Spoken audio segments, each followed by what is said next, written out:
Would it be fair to say that with regard to Russia, your policy has been pretty effective in imposing real costs on the Russian economy, but it has not deterred Vladimir Putin from creating instability in Ukraine? Conflict seems to have even escalated in the last few weeks. I think that's entirely fair. And I think that is a testament to the bad decisions that Mr. Putin is making on behalf of his country. You know, you think about where we've been in terms of U.S.-Russian relations. When I came into office, we talked about reset, and I established, I think, an effective working relationship with Mr. Medvedev. And as a consequence, Russia's economy was growing. They had the opportunity to begin diversifying their economy. Their relations across Europe and around the world were sound. They joined the WTO with assistance from us. And since Mr. Putin made this decision around Crimea and Ukraine, not because of some grand strategy, but essentially because he was caught off balance by the protests in the Maidan and Yanukovych then fleeing after we had brokered a deal to transition power in Ukraine. Since that time, this improvisation that he's been doing has gotten him deeper and deeper into a situation that is a violation of international law, that violates the territorial integrity and sovereignty of Ukraine, has isolated Russia diplomatically, has made Europe wary of doing business with Russia, has allowed the imposition of sanctions that are crippling Russia's economy at a time when their oil revenues are dropping. There's no formula in which this ends up being good for Russia. The annexation of Crimea is a cost, not a benefit to Russia.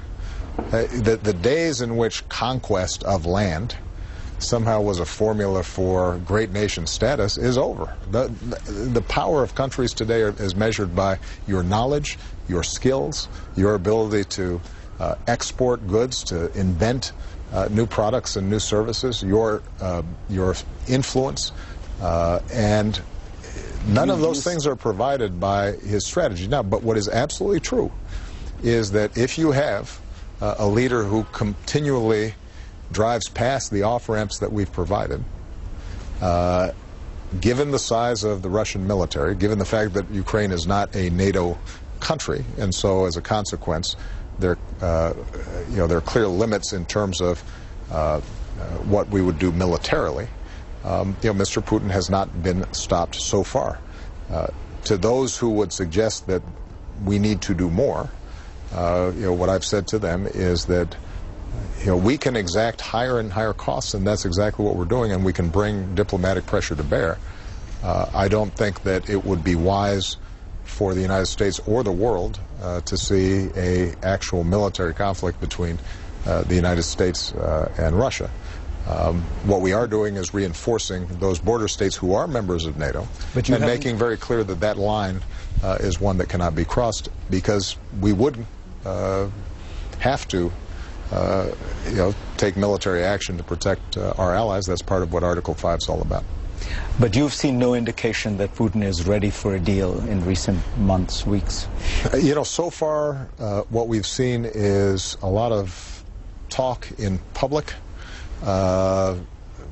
with Chancellor Merkel and President Hollande and ourselves, in which he will say one thing, but his actions tell another tale. And what we've consistently seen is that the separatists are Russian-financed, Russian-trained.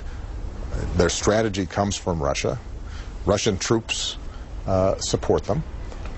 And so we have not yet seen a recognition on the part of the Kremlin that it is in Russia's interests to resolve this issue over the long term. So in addition to continuing to exact costs on Russia, one of the most important things we can do is to continue to support the Ukrainian economy and the reform efforts that are coming out of Kiev. And to their credit, President Poroshenko and Prime Minister Yatsenyuk have initiated significant reforms there that are making a difference if they're given a chance. And so we're going to keep on these dual tracks, putting more pressure on Russia, bolstering Ukraine, delivering a message to Mr. Putin that these off-ramps and diplomatic resolutions remain available.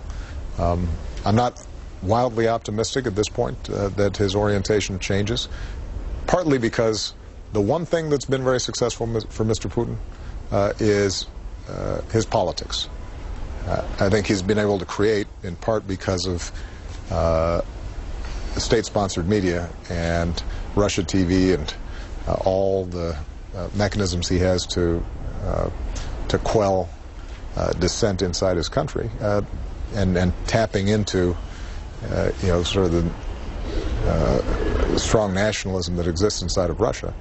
What he has been able to do is to keep his poll numbers up. And in fact, a lot of his turn away from re-engagement with the West was when he decided to start running for re-election, and his popularity wasn't as high as he was accustomed to. And you'll recall there were protests in Moscow that started numbering in the thousands, and you started then seeing a ramp-up of this anti-Western, anti-U.S. Rhetoric, which is out of the old Soviet playbook. So he's looking backwards, not forwards, and perhaps over time he changes his mind. In the meantime, we just have to make sure that we're firm in protecting our allies and supporting the principles that have maintained peace in Europe for the entire post-war period.